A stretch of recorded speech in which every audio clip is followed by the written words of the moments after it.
everyone out there in TV land. Welcome back for another action-packed edition of The Final Score. I'm your host, Larry Corey.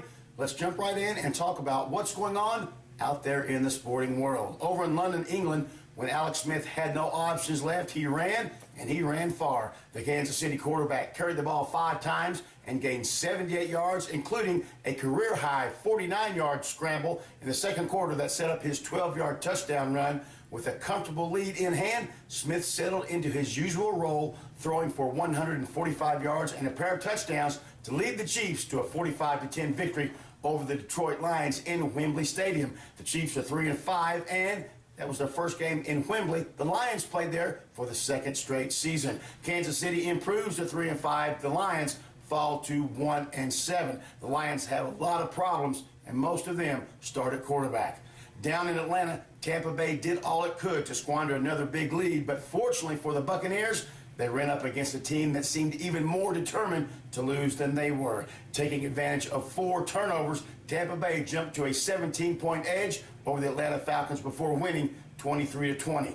Connor Barth kicked a 31-yard field goal, and the defense stuffed out the final drive. Carson Palmer threw for 4 touchdown passes, 3 in the second half, as the Cardinals scored 27 unanswered points for a 34-20 win over the Cleveland Browns. Cleveland is dismal this year, last year, and probably next year. Once again, bad teams have bad quarterbacks. If you think the Browns have a good QB, you better think again. The Rams dominate and embarrass the 49ers 27-6. Overrated Colin Kaepernick is really stinking it up this year. Down in New Orleans, Drew Brees heard his critics getting louder this season to talk about how the 36-year-old quarterback might be advancing in age, or maybe his ability to bounce back from injuries is not what it used to be.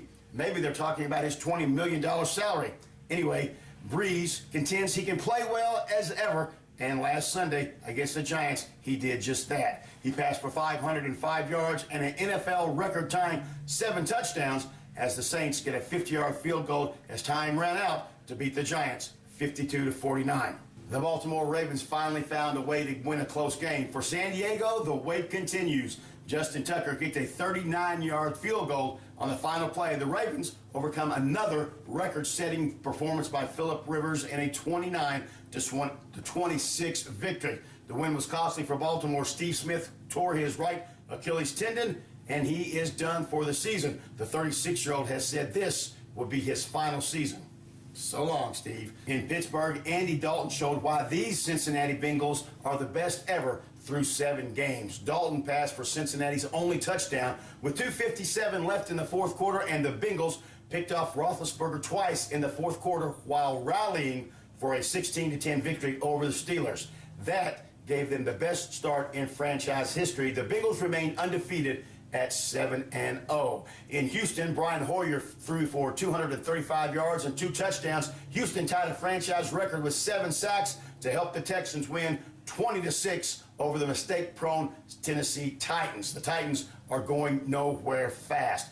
Derek Carr and the Oakland Raiders are right in contention for the AFC. Carr threw for 333 yards and 4 touchdowns, and Oakland picked apart the New York Jets' vaunted defense. Oakland wins 34-20 over the Jets. In Arlington, Texas, Russell Wilson sprinted toward the sideline in search of a first down that could help set up the winning points at Dallas. The star quarterback made the corner, and the defending NFC champion Seahawks found their way back to 500. Wilson had a scoring pass for the game's only touchdown. His key run came on a drive to set up a go-ahead field goal with 1:06 left in the game. Seahawks over the Cowboys, 13-12. Seattle is now 4-4. The Cowboys are 2-5 and have lost 5 straight without Tony Romo. You could have had Tim Tebow out there, but you went with Matt Castle. The Broncos finally found some offense to go with all of that defense, powering their way past the Green Bay Packers 29-10 on Sunday Night Football. That should put to rest all the questions about Denver's worthiness as a contender. Denver's defense rattled Aaron Rodgers into one of the worst games of his career. The Broncos are 7-0 for the first time in '98. That team went to the Super Bowl. We have new baseball champions. The World Series is over. Christian Colon singled home the tie-breaking run in the 12th inning, and those bound and determined Kansas City Royals rallied one more time to beat the New York Mets 7-2 in 12 innings early Monday for their first World Series championship since 1985. Salvador Perez was named the series MVP. One of the most talked about things about the World Series was not even about the World Series. It was, where was Pete Rose? Rose has become the star of Fox Sports baseball panel. Where was he? What happened? Well, conspiracy theorists begin to come out of the woodwork. Truth is, kind of simple. Pete had other obligations. He had to be other places during the time of the World Series. Before Rose was signed by Fox Sports, he had already signed on to make personal appearances during the World Series. And one of those appearances was in Arizona. The other was in Vegas. Hey, listen, I grew up watching Pete Rose. Let's put him in the Hall of Fame. He messed up, he lied, he's paid a price, and he's did his time. Give in, Mr. Commissioner. Let Pete in the Hall of Fame. Looking for a marquee matchup in Week 9 of the NFL? Well, so was I. You're going to have to really reach to find a marquee matchup to watch. Week 9 gets underway Thursday with the Bengals hosting my Cleveland Clowns. Oh, did I say that out loud? I mean the Cleveland Browns. They're my favorite team, and I am allowed to make fun of them.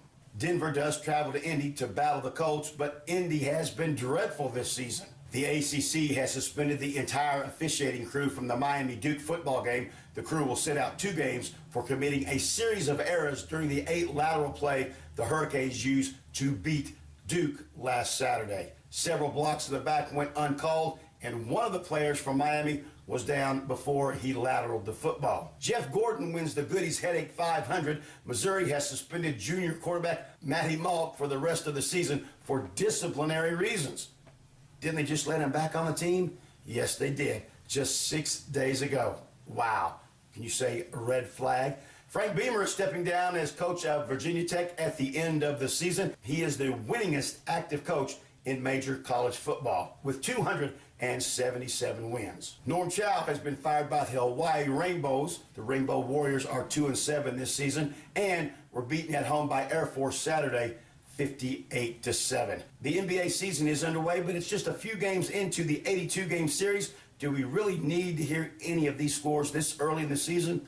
I didn't think so. The AP Top 25 poll for college football is out. If you want to be in the top 5, you gotta be undefeated. Ohio State, Baylor, Clemson, LSU, and TCU all unbeaten. Michigan State, Alabama, Notre Dame, and Stanford, and Iowa round out the top 10. The final score play of the day is really not a play, but rather an acknowledgement to the Kansas City Royals. They are champions of the baseball world for the first time since 1985. Congratulations to the Royals and their fans on your title and for being selected the final score play of the day.